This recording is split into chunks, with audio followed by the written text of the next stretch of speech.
Greeting viewers, welcome to the new studio. We're gonna call it the Garage Door Open Studio. So, I'm gonna do a little show and tell with a little diagram. It's very simple, don't worry about it, only 2 axes.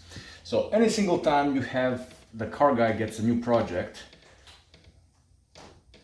CT, you have 2 axes, X and Y, very simple.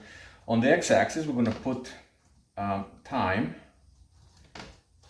and money axis. Y axis is going to be our satisfaction index axis. So what happens? When you acquire a new project, usually you're kind of very happy with it, so your satisfaction is kind of, somewhere in the middle.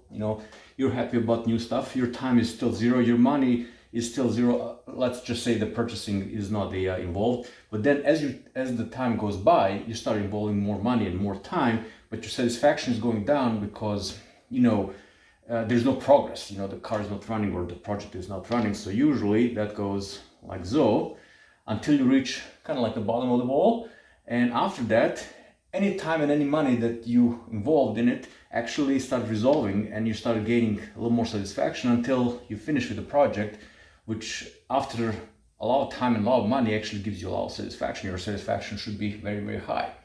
Currently, situation with Yugo is that my time and money is right on the schedule and my satisfaction is smack dab here.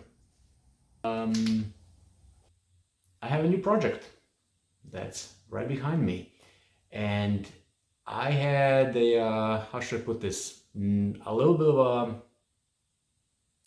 bad start with it because it's a little more than I can chew, or at least was planning to chew on.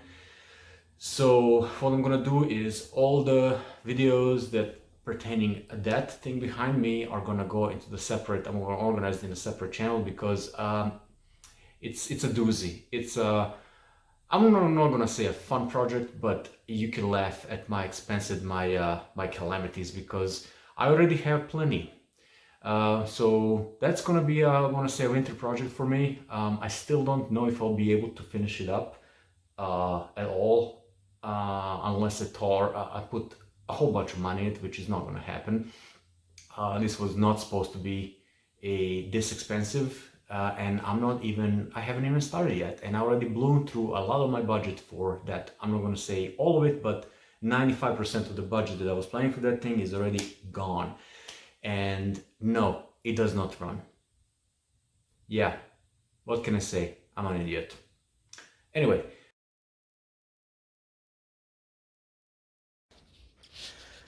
It's done. It's finally out. Oh my god, if somebody had told me that this is gonna be such an ordeal, I would not believe it, because I'm like, it's a Yugo, it's only a 4-banger, it's, should be easy, but oh dear god. I don't have all the tools that I want to. I'm missing metric sockets. That kind of made things a little bit worse.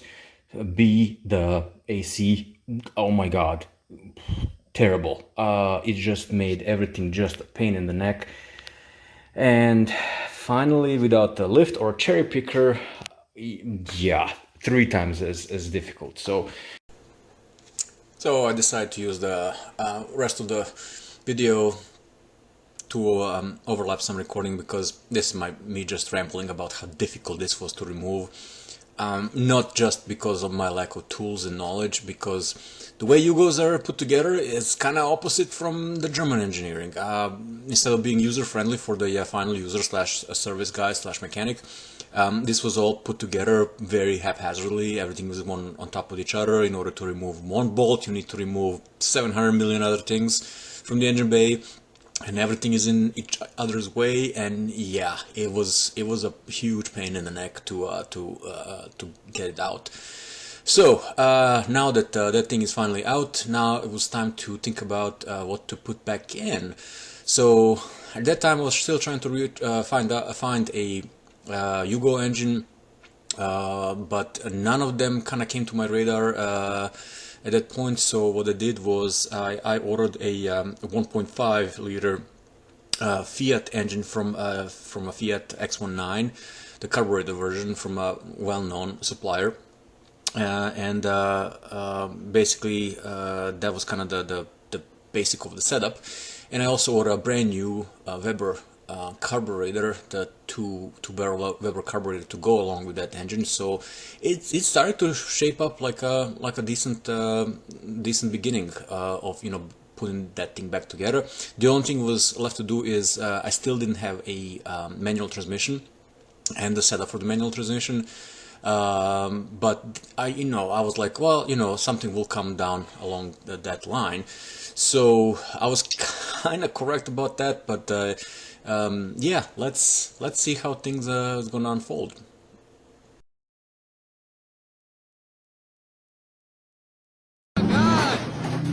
Oh my God, what is going on?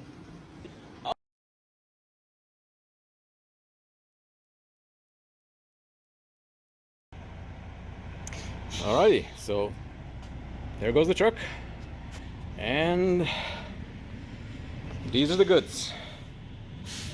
It looks much smaller than it is because it lays on the side, but yeah, that's the new heart. We'll see if it's gonna run at all.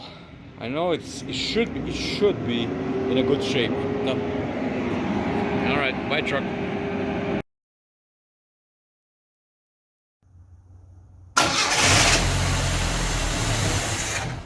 Well, it appears that I have a working Yugo. Now the only problem is, it's the wrong Yugo. Because this is a donor. That's the one that actually need to be working. Yeah. So yeah, I did another blunder, I guess. Another expense, another pain in the neck deal.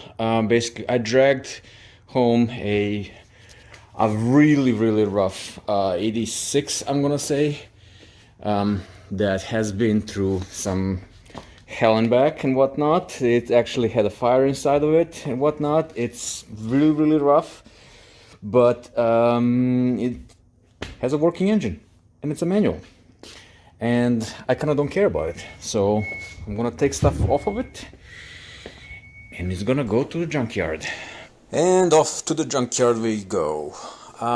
Yeah, this is terrible. I know it actually is worse than it looks. Yeah, and before anybody comment section start complaining about how I'm putting the still usable Yugo to the junkyard, that car was not usable whatsoever.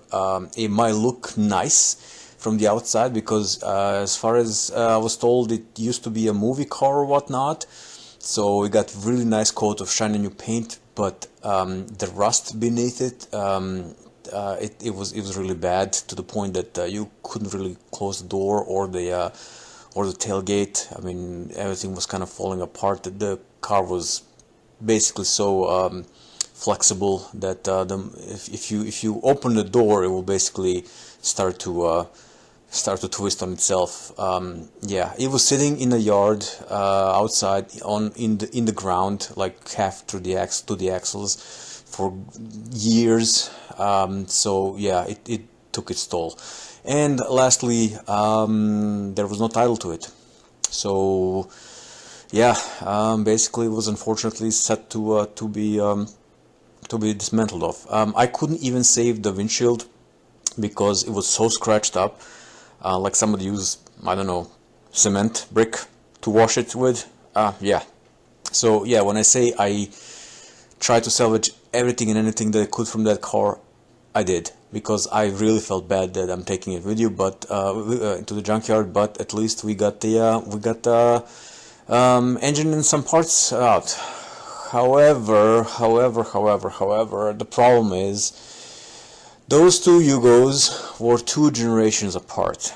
So basically a lot, and I mean a lot of stuff could not jive one with each other, from the ignition system to the front axles, to the brakes, to basically it was just, I discovered too late that it was just not plug and play like I was hoping for.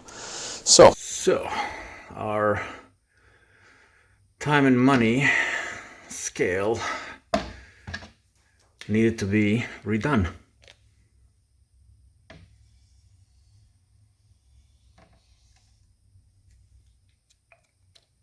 You are currently here.